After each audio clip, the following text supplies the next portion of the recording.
Teman-teman, selamat pagi, selamat berhari Jumat.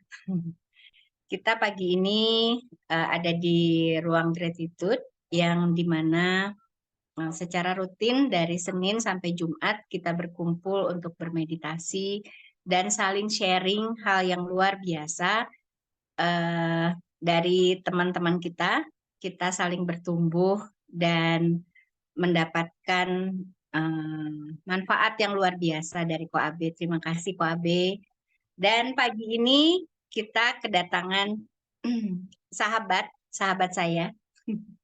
Sahabat yang dekat tapi rumahnya jauh. Kita kedatangan Mbak Awik. Kita kenal 2 tahun lebih ya Mbak Awik. Iya, hampir 3 tahun, Teteh. 3 tahun ya.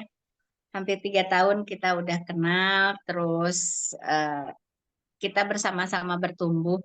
Sebetulnya juga Eko banyak belajar dari Mbak Awi. Dan pagi ini kita akan mendengar sharing dari Mbak Awi, bagaimana perjalanan beliau menuju cahaya Tuhannya. Silakan Mbak Awi. Oke, suara saya jelas, Teteh. Jelas, jelas. Teman-teman, jelas ya. Mohon maaf, ini tadi laptop saya ternyata nggak bisa dinyalain dan ini pakai handphone dan kamera handphone saya itu rusak gitu. Apakah semoga tidak mengganggu ya? Oke, Oke, oke. iya, Masih iya, cantik. iya. Ya, perkenalkan nama saya Awik. Saya akan sharing dari kediaman saya di Kota Batu, Malang, Jawa Timur. Udaranya cukup cerah walaupun hari-hari hujan. Saya berterima kasih untuk Koabe yang sudah memberikan waktu untuk sharing pada pagi hari ini. Saya mikir-mikir sebenarnya kemarin apa yang mau saya sharingkan, tapi akhirnya saya menemukan ya sharing yang nggak usah mengada-ngada lah ya, sharing apa yang sudah dialami aja gitu. Jadi saya pagi hari ini mau sharing bagaimana perjalanan spiritual saya gitu. Bagaimana akhirnya menemukan kelompok gratitude ini dan kemudian banyak dibantu sama Teh Ekoy, Bu Meta, Kak Yos dan terutama KB gitu. Pak Indra juga sih ya waktu itu pernah konsul. Nah, jadi ceritanya beberapa waktu yang lalu gitu ya, beberapa tahun yang lalu lah saya pernah mengalami sesuatu yang sangat amat membuat saya terpuruk ya. Dan itu karena sangat terpuruk secara emosional, secara mental akhirnya kena ke badan saya gitu. Sampai sekarang saya masih juga berjuang untuk kesehatan saya, tapi pada waktu itu ceritanya saya sampai dirawat di rumah sakit dan nggak ketemu sakitnya. Kelihatannya mungkin saya pikir gastropati gitu ya, karena mulainya selalu dari perut gitu. Dan ketika perutnya sudah mulai bergejolak, saya keringat dingin dan kemudian muntah nggak berhenti, berhari-hari nggak bisa makan gitu. Sampai akhirnya dokternya bilang, Pak, berdoa aja gitu. Kayaknya udah hopeless ya, berdoa aja gitu. Nah, akhirnya ada satu teman yang datang dan kemudian membawakan air dan nggak tahu apakah karena air itu ataukah karena doa-doa, tapi saya pikir ya pasti karena pertolongan Tuhan. Akhirnya saya berhenti dari muntah yang sudah berhari-hari itu dan mulai bisa makan sedikit-sedikit dan saya boleh pulang. Tapi perjalanannya tidak sampai di situ aja, karena ketika itu akhirnya suami kan dinasnya di Jakarta ya. Saya tidak dibiarkan sendiri gitu, jadi kemana-mana dibawa akhirnya gitu.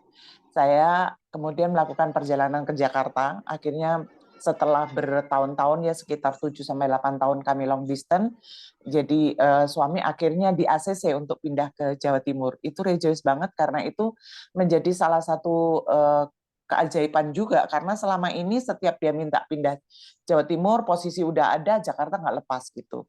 Tapi akhirnya ada satu kejadian di mana dia ketemu komandannya di sini dan komandannya tanpa diminta bilang, kamu keluargamu di Jawa Timur ya, di Malang? Iya. komandan, ya udah urus kamu pindah, dan itu segitu gampang gitu.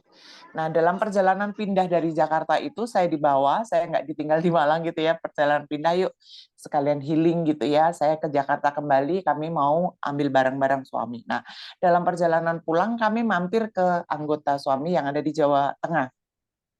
Si ibunya itu bisa pijit gitu ya, dan karena saya baru keluar dari rumah sakit, suami saya ide, udah di terapi aja dipijit gitu. Nah, pada saat dipijit saya pingsan. Nah, pas pulangnya ternyata tanpa sepengetahuan saya si ibu ini bilang gitu, oh waktu pijit dia bilang, ibu boleh saya sholawatin gitu ya sambil dipijit, oh silakan aja gitu. Nah, ternyata waktu pulang si ibunya bilang, bapak ibu ini sakitnya nggak normal gitu ya. Ini sakitnya sudah lama sekali dan ini bukan sakit biasa. Nah, dari sana perjalanannya dimulai. Saya mencari sengaja nggak sengaja dibantu teman gitu. Saya melakukan pencarian ke orang-orang pinter dalam tanda kutip gitu ya, kemana-mana. Sehingga luar biasa perjalanan itu ya, orang bilang di sana ada orang pinter, ya saya ke sana, di sana ada orang pinter, ya saya ke sana gitu ya. Dan itu perjalanan yang sangat melelahkan buat saya. Dan pada saya sakit, saya nggak berani pulang ke rumah, jadi saya tinggal di Blitar, di rumah keluarga ya, karena saya nggak berani tinggal di rumah. Rumah saya itu menjadi sangat menakutkan buat saya, jadi horor banget gitu rumahnya ya. Dan karena mungkin ketakutan saya itu termanifestasi secara nyata gitu ya, ditimpuk lah, pokoknya ada kegiatan-kegiatan gitu. Dan akhirnya membuat saya akhirnya ketemu dengan meditasi ya. Ketemu dengan meditasi tidak kebetulan, jadi saya cari-cari di FB gitu ya, cari-cari di FB ada kelompok meditasi-meditasi yang saya ikut sampai akhirnya saya ketemu Ivana, dulu ada di kelompok KOAB ya, dan saya dikenalkan dengan gratitude. Pada saat dikenalkan dengan gratitude, saya no bolong. Setiap hari saya ikut gitu ya. Karena maaf.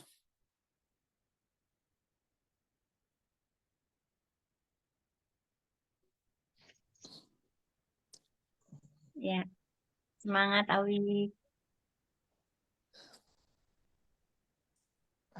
Karena saat itu kejatuhan saya sempurna banget gitu ya kalau dibilang ya. Saya sakit, saya nggak bisa bekerja, bisnis saya hancur ya. Dan saat itu benar yang dibilang bahwa ketika murid cari-cari itu guru nggak ketemu, tapi kalau ketika murid siap itu gurunya datang. Nah saat itu saya dapat pertolongan ya dari KOAB dan juga TEKOI. TEKOI itu jadi kayak P3K-nya saya gitu ya, pertolongan pertama pada kecelakaan.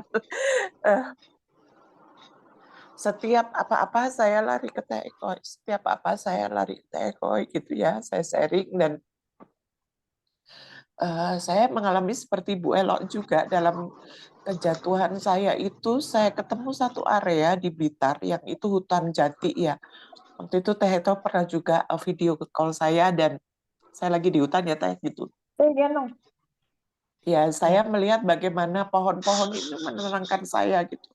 Pohon-pohon yang umurnya ratusan tahun bahkan gitu, pohon-pohon jati itu bagaimana dia memberikan keteduhan gitu buat hati saya. Jadi saya pelarian saya ke sana.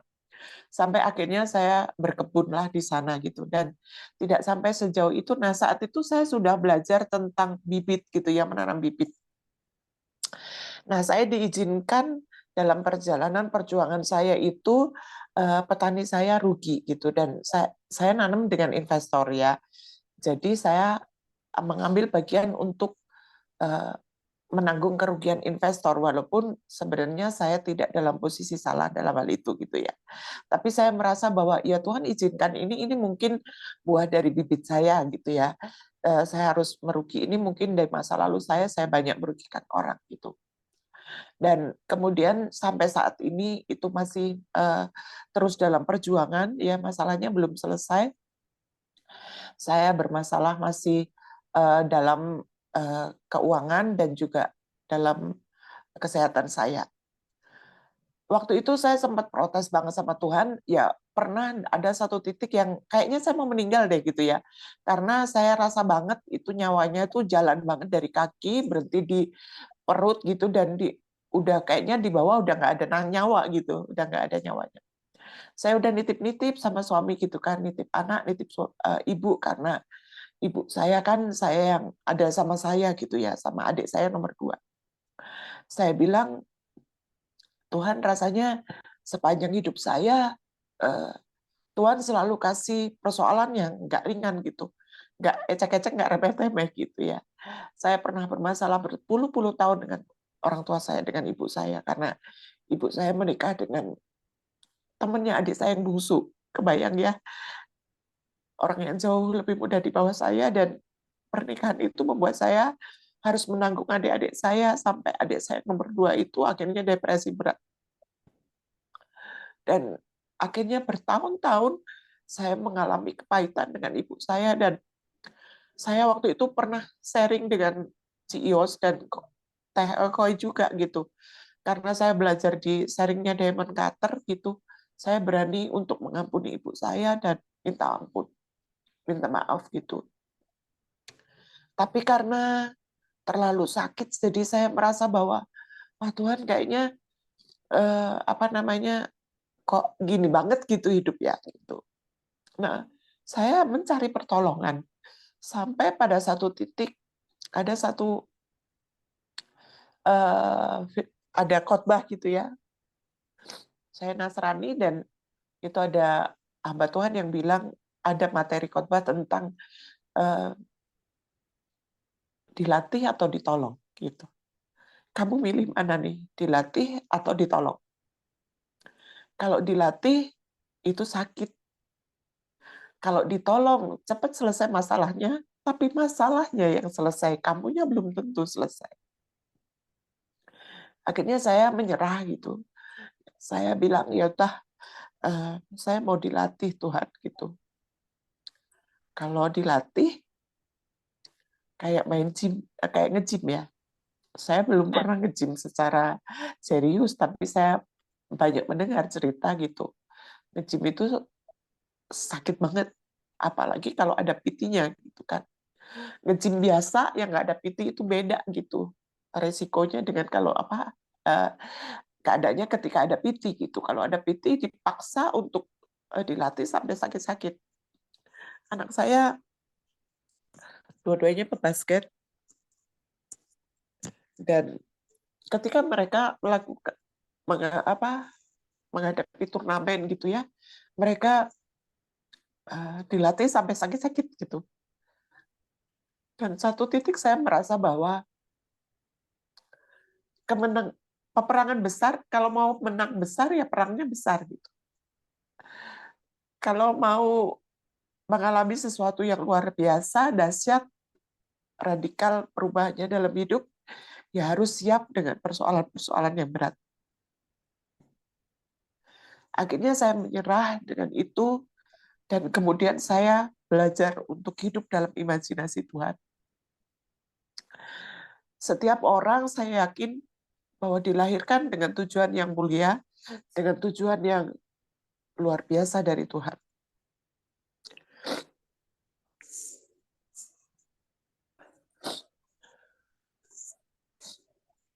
Sebentar ya, teman-teman.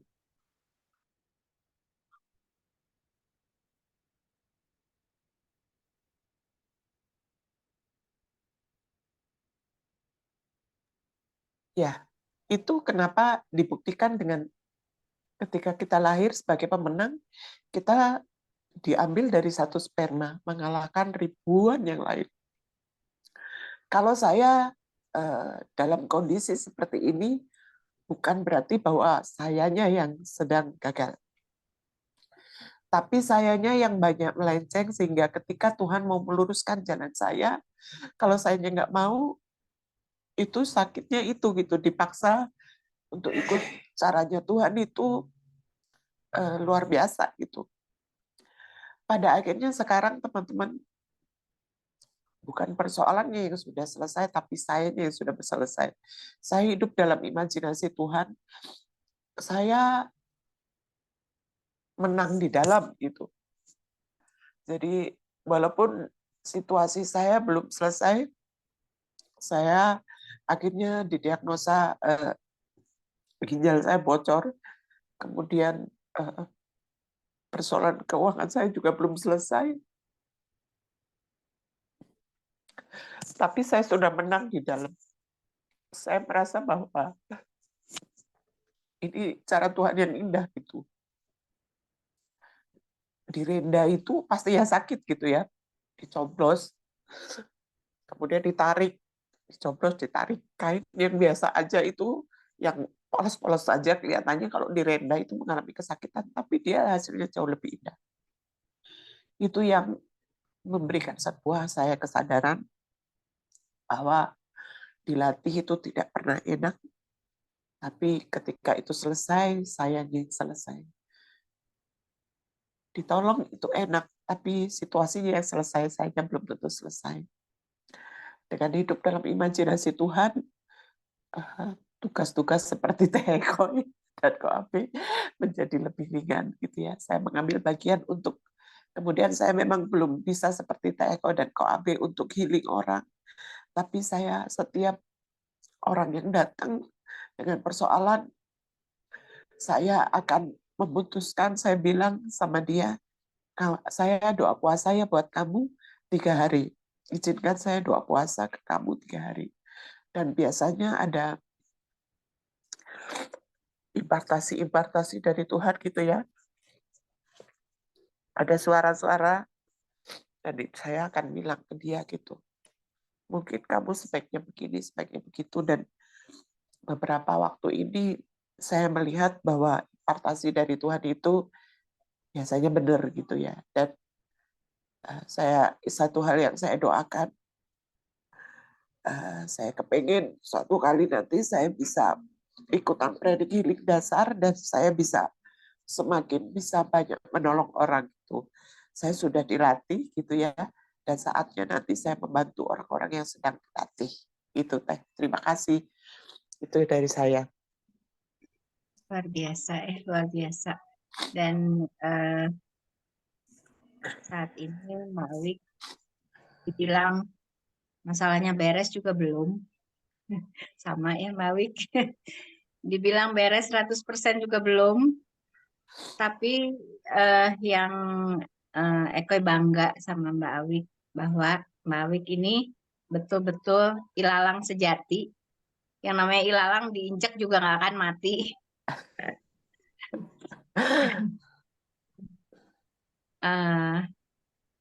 Kuatnya tekad, lalu niat dan pilihan yang tepat untuk menjadi kerjasamanya Tuhan dalam imajinasi Tuhan itu nggak tidak tergoyahkan gitu ya. Saat ini mungkin yang Eko lihat juga Mbak Wik juga sudah menjadi healer sebetulnya. Buat diri Tanpa sendiri paling nggak itu. harus masuk ke pranic healing dulu gitu ya. Tapi akan jauh lebih baik kalau belajar pranic healing ini. Wah, jos deh pokoknya ya. Cuman pada saat ini luar biasanya Mbak Wik juga sudah banyak membantu orang lain. Paling tidak menjadi bahunya menjadi sandaran banyak orang. Banyak sekali sahabat-sahabatnya Mbak Awik yang bersandar di Mbak Awik. Eko tahu sendiri. Jadi inilah ilalang sejati. Begitu mungkin teman-teman, kalau ada yang mau ditanyakan, silahkan. Ada yang mau tanya kah? Atau Ko Abe mau nanya? Silahkan. Ada yang mau tanya ke Mbak Awik? Ya. Saya berterima kasih banget ya. Jadi teman-teman di Pranic Healing ini buat saya tidak hanya sekedar teman gitu. Jadi ini menjadi ada satu ayat dalam Amsal ya dibilang bahwa teman sejati itu adalah menjadi saudara dalam kesukaran gitu. Nah, saya pernah dapat surprise banget gitu ketika Teh Eko sama Pak Peter datang ke Malang gitu. Itu tuh bener-bener saya cuman bercanda aja waktu Teh Eko bilang stasiun gitu ya. Terus stasiun sama hotel itu jauh nggak gitu. Dan saya bercanda aja, Teteh mau ke Malang gitu. Cuman bercanda dan ternyata iya itu tuh bener-bener kayak apa ya? Itu hari itu beban saya hilang gitu. Mendadak sakit, persoalan gitu, semua nggak jadi nggak ada gitu. Jadi hilang semua gitu. Jadi kayak, wah hidup tuh rasanya luar biasa banget. Jadi saya belajar banget bahwa sebuah kehadiran itu bisa menyelamatkan jiwa gitu ya. Itu luar biasa banget. Saya saya mau cerita sedikit, baik apa bahwa teman-teman kalau dipercaya Tuhan itu untuk menjadi teman itu jangan disia-siakan gitu ya. Kalau ada suara-suara Tuhan misalnya nih tiba-tiba ingat seseorang gitu, biasakan untuk call orang itu atau doalah paling enggak gitu. Karena saya beberapa kali nemu persoalan itu. Adik saya yang bungsu itu tidak terlalu dekat dulu dengan saya karena dia usianya terpaut jauh dan dia itu anak yang Bandung banget gitu. Jadi dan waktu itu posisi saya di Bandung, dan dia di Blitar gitu. Nah, satu hari saya kirim surat, dia tinggal di kosan gitu.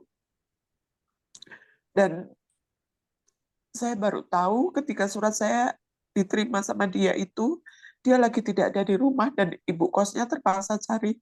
Ternyata adik saya lagi di stasiun dan posisi dia lagi persiapan mau bunuh diri tuh.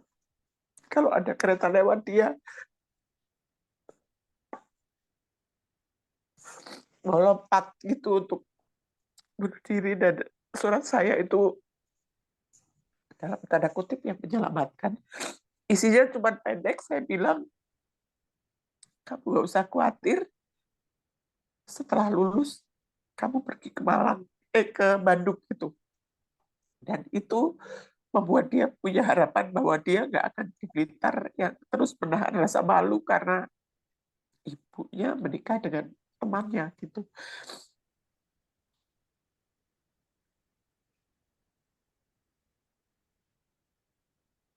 Jadi saya belajar bahwa kemarin juga saya hubungi teman gitu ya. Cuman saya loh, apa kabar gitu. Dan dia bilang lagi berat gitu. Lagi mencoba kuat kata dia gitu. Ayo cerita. Dia bilang aku nggak bisa cerita. Dan saya bilang peluk virtual dari jauh ya karena dia di luar kota. Itu sih saya terima kasih banget buat Ko Abe gitu ya. Itu pasti bibitnya luar biasa banget karena Ko Abe bisa ke saya ya saya nggak tahu siapa saya gitu ya yang dilayani dengan luar biasa. Koy, Bu Meta, Bu Oti yang jauh, kemudian Kak Yos gitu. Semua orang datang dengan segala kebaikannya. Teman-teman yang setiap pagi pimpin meditasi pagi gitu. Banyak orang yang kemudian Bu Diana, Bu Betty, Kak Ivon gitu. Orang-orang yang Kak Email yang setiap saya diam, saya mendengarkan, tapi saya mendapatkan begitu banyak penguatan dari setiap sharing gitu. Terima kasih, terima kasih. Iya, terima kasih Mbak Awik.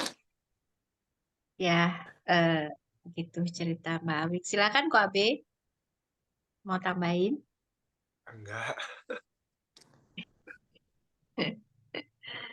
Ada yang mau ditanyain? Sorry, ini mengandung bawang. Oh, banyak. Ya, Ivo, silakan. Pak Awi, yang Ya, Ci. berat ya. Kadang memang pada saat kita di titik rendah itu butuh orang yang bisa gimana ya, bisa semangetin ya. kayak gitu ya. Jadi jadi benar juga ya, Tuhan yang memilih kita ya. Bu Awi ditempatkan di gratitude. Dan saya percaya itu pertolongan Tuhan, gambaran Tuhan. Jadi kita hidup kembali lagi ke sisinya gitu ya. Pelajaran, boleh nggak Ibu Awi share poin-poin pelajaran apa sih yang dipetik gitu loh. Dan sebagai orang yang kita yang berdampingan gitu, kita harus bersikap atau bagaimana sih sehingga orang yang dekat kita jangan sampai luka gitu, jangan sampai terjadi lagi seperti kejadian yang menyakitkan itu gitu.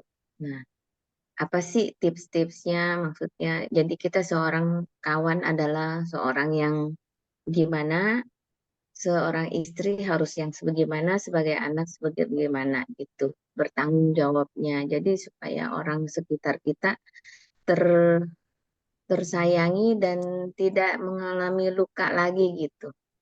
Semoga jadi saya juga sebagai panduan buat saya. Thank you. Oke. Orang yang terluka itu pasti akan cenderung melukai orang lain. Jadi menurut saya kalau kita tidak mau membuat orang-orang sekitar kita itu terluka, bereskan kitanya dulu gitu. Tangki cinta kita itu harus penuh dulu gitu supaya kita bisa mencintai. Nah, tangki cinta itu tidak akan bisa penuh kalau kita berharap kepada kembali ke sisinya. Tidak bisa penuh kalau kita berharap pada orang gitu. Yang bisa memenuhi tangki cinta kita itu adalah Tuhan gitu. Tuhan, balik kepada cinta mula-mula terhadap Tuhan. Jadi ada sebuah buku tentang 5 bahasa cinta ya.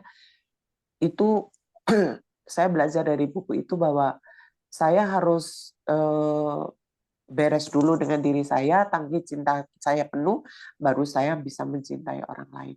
Ketika saya mencintai orang lain dengan penuh, maka nggak usah diminta lingkungan dan cinta itu akan datang lagi kan, bibit lagi kan gitu. Itu pertama. Kedua, kita tidak bisa berharap sama sekali bahwa kita tidak akan saling melukai gitu, nggak bisa. Karena kan di Amsal juga dibilang bahwa orang menajamkan besi, orang menajamkan sesama. Artinya dalam sebuah pergaulan, dalam orang-orang dekat, pasti kita saling menajamkan. Dan saling menajamkan itu bisa jadi nggak enak gitu, saling sakit gitu. Nah, tapi balik lagi ketika kita punya relasi yang dewasa, ketika kita saling ditajamkan, itu kita akan saling mengerti. Kita akan bisa paham kenapa ini bisa terjadi gitu ya, dan kemudian saling memaafkan. Dan yang ketiga menurut saya kita bisa pilih sih di mana lingkungan kita mau hidup gitu. 5 orang terdekat kita siapa, dan itu yang akan mempengaruhi hidup saya dan kita semua gitu. Ya bilang kalau kita dekat dengan penjual parfum ya kita wangi gitu kan. Dekat sama orang brengsek ya akan brengsek gitu. Menajamkan nggak apa-apa kalau kita saling ditajamkan di lingkungan yang positif gitu. Misalnya kok AB pernah inget banget kok AB tegur si Ivon di Zoom gitu kan. Saya bilang wah keren banget nih si Ivon dan Ko AB gitu karena ini adalah percakapan seseorang dengan level yang udah tinggi banget gitu kan yang bisa saling terima gitu. Itu menurut saya is okay Ci gitu. Jadi tidak mungkin berharap bahwa kita tidak saling melukai atau tidak saling bergesekan, tapi sejauh kita tangki cinta kita penuh, sejauh kita sudah selesai dengan diri kita dan dewasa bisa terima dan bisa saling mendewasakan, buat saya nggak masalah gitu. Itu sih Ci, semoga menjawab ya. Yang luar biasa Ivon Menjawab. sih. Kita maksudnya belajar, saya juga belajar dari Ivon gitu kan. Dalam arti kata, ya apa yang dikatakannya ya ada benernya begitu. Dan akhirnya saya juga refleksi ke belakang, ya thank you Ivon, dan tetap mau hadir, tetap mau berperan, itu keren sih. Jadi dalam arti kata, kontribusi Yvonne dalam bertanya atau apa. Jadi kita semakin tahu gitu loh. Mungkin kadang-kadang pertanyaannya ada pertanyaan-pertanyaan yang ya memang perlu digali sih. Jadi menambah wawasan kita bersama. Ya, betul. Sama kok Abe. Saya juga Betul. banyak belajar sih. Saya tuh orangnya memang ada curiosity-nya tinggi gitu. Pengen tahunya tuh dalam. Apa sih yang terjadi dalam hidupnya gitu. Terus apa sih yang harus dilakukan? Apa ke depannya, langkah apa move-nya gitu. Jadi kalau nggak lengkap tuh saya suka tanya gitu doang sih. Tadi tidak ada maksud gimana ya? Mau apa gitu tidak ada. Cuman apa sih langkah berikutnya gitu loh. Memang so gitu loh. Gitu. Thank you. Thank you semua belajar dari masing-masing. Saya juga dalam proses, Bu. Ekoy, Ko Betul. Abe, Bawi semua. Dan Iya. pertanyaan-pertanyaan Ivon kita jadi paham semua gitu. Ya, keren, keren. Ya, ada pertanyaan lain mungkin selain Civon? Silahkan. Mbak Meta, Bu Oti. Ayo, Ya nih, malaikat-malaikatku. silakan. Bu Oti, halo. Namaste. Pagi. Namaste, kedengaran nggak suara saya? Kedengeran, Kedengeran, kedengeran. Bu. Namaste, selamat pagi, Teh Ekoy, selamat pagi, Bu Awi. Ya, sharing yang luar biasa. Sharing yang luar biasa, dan saya hanya tahu sedikit sekali ternyata. Gitu. Rejoice, Bu Awi. Yang ingin saya tanyakan, dalam perjalanan Bu Awi, saya dengar atau yang saya tangkap Ibu melalui beberapa cara terapi. Dan saya ingat salah satunya adalah apa uh, frekuensi ya, melalui frekuensi juga begitu. Mungkin ada yang lain-lain atau bagaimana testimoni Ibu dengan penyembuhan melalui frekuensi ini, Bu. Begitu, begitu Bu Awi. Terima kasih. Oh iya, terima kasih Bu Oti. Saya sebenarnya begini, jadi ada dalam satu titik yang saya itu nggak ngerti lagi harus bagaimana gitu ya menyelesaikan ini. Udah jelas, ya saya kepengen, kan tadi saya bilang saya kepengen hidup dalam imajinasi Tuhan. Imajinasi Tuhan itu artinya Tuhan itu kan kaya banget gitu. Nggak mungkin kita dalam kekurangan, kemiskinan apalagi gitu. Tuhan itu Allah yang dahsyat gitu. Allah yang menyembuhkan. Nggak mungkin saya itu sakit gitu kan. Tapi dalam perjalanan kan emang ini ini kenyataannya gitu kan. Jadi untuk membantu betul saya akhirnya pakai frekuensi. Jadi saya mendengar bahwa alam bawah sadar kita itu tidak pernah tidur. Alam bawah sadar kita itu mengerti semua bahasa gitu ya. Nah, akhirnya sepanjang biasanya jarang sekali lewat gitu ya. Jadi saya mendengarkan audio-audio. Jadi waktu itu apa ya, unlocking human ya. Jadi itu salah satu meditasi, salah satu suara ya, frekuensi suara yang judulnya Unlocking Human itu yang saya dengarkan berbulan-bulan gitu ya, setiap malam. Dan itu kemudian saya tambah lagi dengan beberapa terima kasih Kak Regina. Jadi saya mendengarkan, saya cari di YouTube apa yang saya perlu gitu ya. Saya cari di YouTube tentang musik atau audio, bagaimana tentang pengampunan, bagaimana tentang, tapi lebih banyak prosperity sih, banyak tentang uang gitu ya. Bagaimana saya dengarkan sambil saya tidur gitu ya. Jadi mulai setelah saya meditasi dan atau sambil saya coffee meditation, kemudian saya sampai tidur saya mendengarkan audio itu. Dan percaya tidak percaya teman-teman, itu bisa menjadi tiba-tiba, bukan tiba-tiba ya, pasti ini dalam koridor Tuhan juga gitu. Saya menemukan solusi-solusi.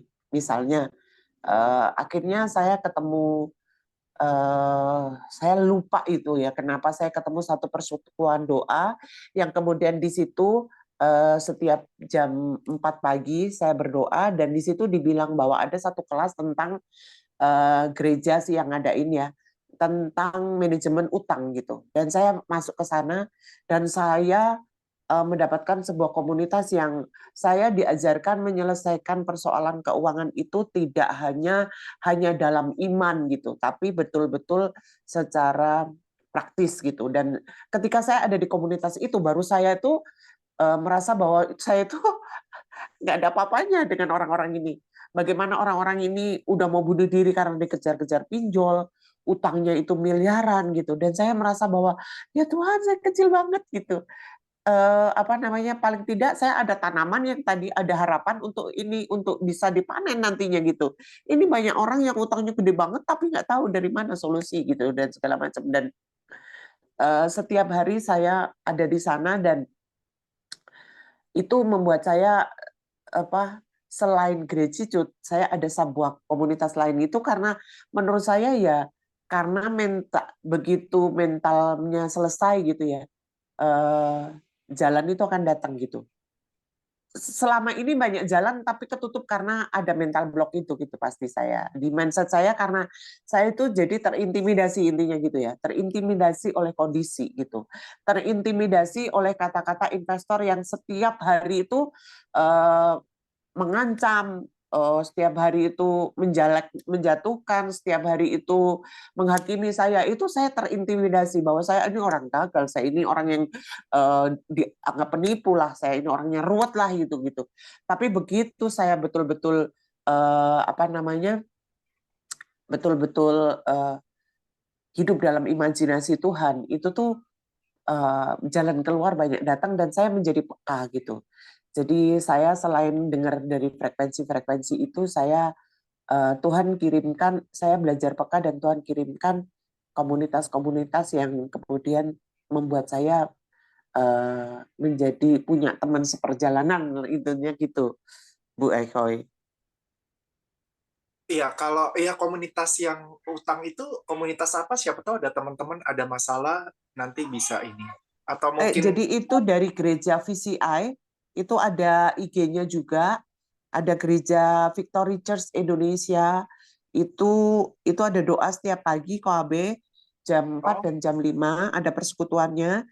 Kemudian kelasnya ini ada 2 kelas, sebenarnya kelas mereka banyak, tapi saya mulai waktu itu dengan manajemen utang. Jadi itu kelas 4 bulan KOAB, kita benar-benar diajarin untuk bagaimana bisa keluar dari persoalan keuangan.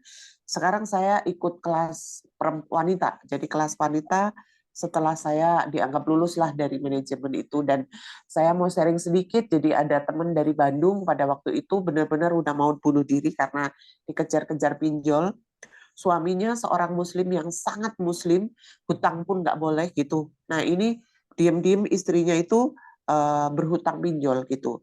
Utangnya 60 juta dan pada waktu itu dia secara tidak sengaja dikenalin sama teman saya gitu ya, teman spiritual juga gitu. Dan kemudian karena ada teknik dari yang di manajemen utang itu, akhirnya saya bisa kemudian sharing ke dia, karena kan di situ diajarkan awal untuk penyelesaian persoalan itu adalah keterbukaan gitu ya, terbuka. Jadi saya me-encourage dia untuk cerita pada suaminya, dan dia bilang, Bu, kalau saya cerita sama suami saya pasti diceraikan gitu. Saya bilang, saya akan berdoa untuk kamu 3 hari ya, saya doa puasa untuk kamu, dan nanti kalau udah siap kamu ngomong. Dan puji Tuhan, alhamdulillah, syukur, akhirnya dia berani ngomong sama suaminya bisa terima, dan mereka akhirnya bersepakat untuk bersama-sama menyelesaikan gitu. Nah, itu hal-hal seperti itu yang akhirnya saya merasa bahwa Tuhan mengizinkan saya ada di posisi-posisi itu ya, supaya saya boleh sharing berdasarkan bukan apa kata orang gitu ya, tapi karena memang saya mengalami gitu kok, Abe.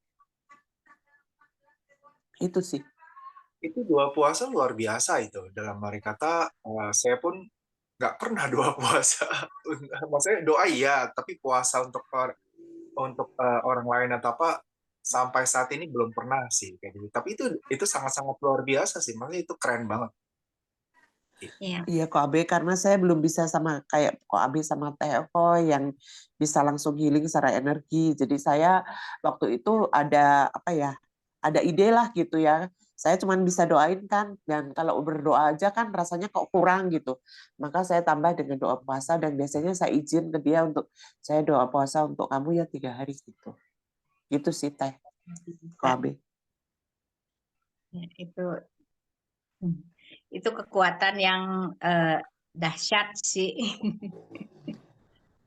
Ya, sementara di Muslim juga ada. Jadi kalau kita ada hajat, ada keinginan, kita diperkenankan untuk berpuasa, untuk apa ya, untuk menguatkan, terutama ya menguatkan jiwa supaya kita lebih bisa menghadapi apapun yang terjadi. Kita kan punya cita-cita, punya keinginan. Sebetulnya kalau menurut Eko puasa itu bukan membuat si cita-cita itu cepat tercapai gitu, enggak juga. Tapi buat Eko kayak dipuasain tuh kitanya siap gitu. Apakah si cita-cita ini, keinginan ini tercapai atau tidak? Dimana kalau tidak, ya kitanya harus balik ke diri sendiri dan bisa mengolah diri, itu sih lebih lebih ke dalam. Keren-keren Mbak Awi. Iya, Ada pertanyaan kalau kata ya? orang Jawa, poso itu ngepas roso. Jadi benar kata Teteh gitu. Jadi ngepas roso itu apa ya? Ya benar kayak tadi sih gitu, menyamakan frekuensi gitu ya. Jadi Ya. ngepasin hati gitu. Di hatinya dipasin gitu. Jadi itu yang apa namanya? Yang sebenarnya ya bukan sedang mendoakan orang itu sih. Jadi sayanya Yang sendiri yang memang belajar gitu ya, mengepas roso gitu. Jadi itu juga yang hidup dalam imajinasi Tuhan itu kan perlu satu frekuensi ya sama Tuhan sendiri gitu. Dan satu frekuensi sama Tuhan itu ya susah gitu kan kalau kitanya memang masih di low vibrasi gitu. Ya karena Tuhan kan high vibrasinya udah baik banget gitu kan.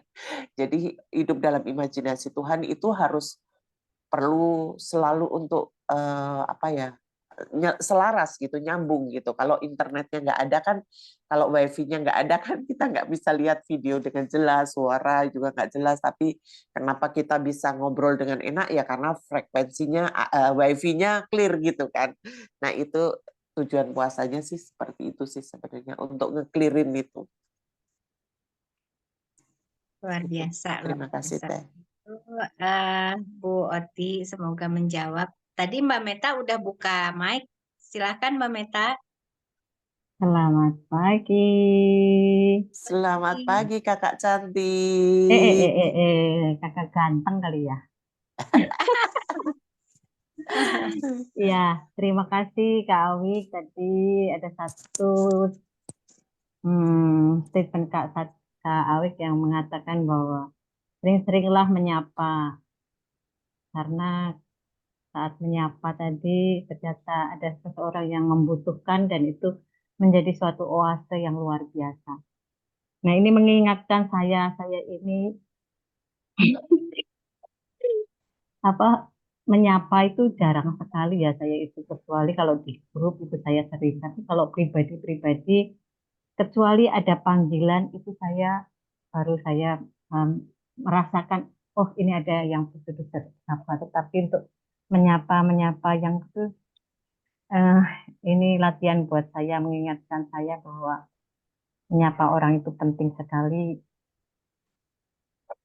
Aduh, aku jadi gimana gitu rasanya waktu Kak Wi cerita itu tadi. Aduh, betapa ada seseorang yang di sana membutuhkan sapaan kita. Terima kasih banget ceritanya, terima kasih sharingnya, terima kasih remindingnya, terima kasih. Luar biasa buat saya. Thank you, Kak Sama-sama Kak Wi. Meta. Ya. Nggak ada pertanyaan, Teh. Oh, Sudah ada. semuanya. Nggak ada. Oh, nggak ada Luar pertanyaan. biasa. Ya, Siap Mbak Meta. Terima kasih banyak. thank you. Dari teman-teman yang lain, ada tambahan atau ada sesuatu buat Mbak Awi? Silakan. Adakah? Semangat Mbak Awi, semangat. Mbak Iya. Awi itu orang Semangat, pinter. selalu Iya. semangat. Pasti ke depannya pasti lebih baik Iya. financially, health-nya karena udah di komunitas yang benar.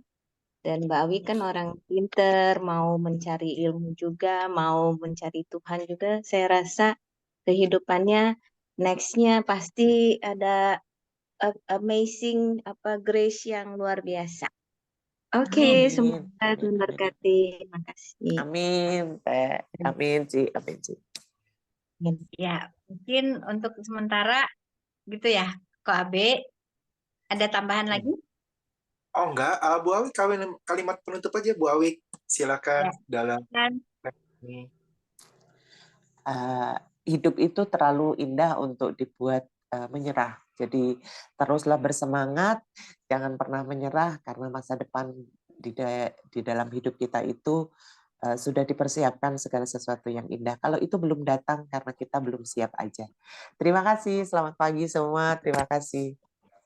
selamat pagi. Terima kasih Mbak Awi. Terima kasih banyak sharingnya yang mengandung bawang. Jadi, tapi paling itu membuat kita terbangun.